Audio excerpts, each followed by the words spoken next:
Okay, now we remove these broken pieces. So he's just gonna kind of pop them out. And then what piece are you gonna use? He's going to wet this one in just a minute and then put it in there once he's removed the broken pieces.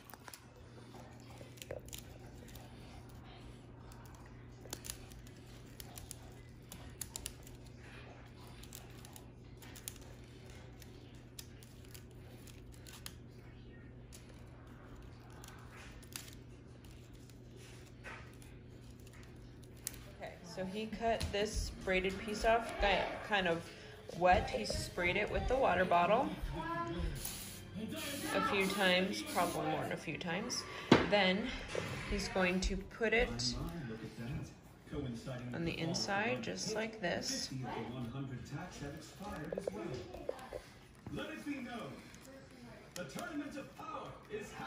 And he's going to use some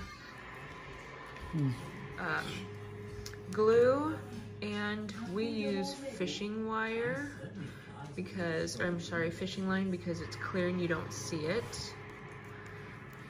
So that's the easy way to do it.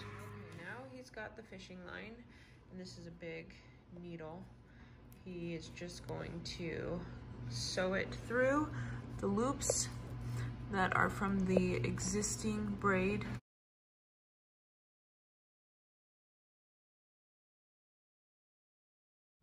He added some water, he sprayed it first, and now he's going to trim off the extra piece of braid.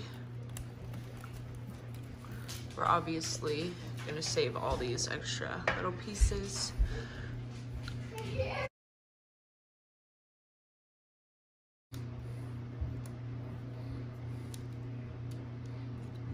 You have to get it pretty wet and spray it often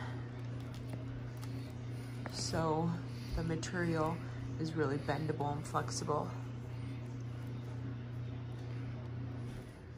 And then you will just add some wood glue to hold it in place and trim off that extra section. Perfect. And this is what it's supposed to match. You would never know.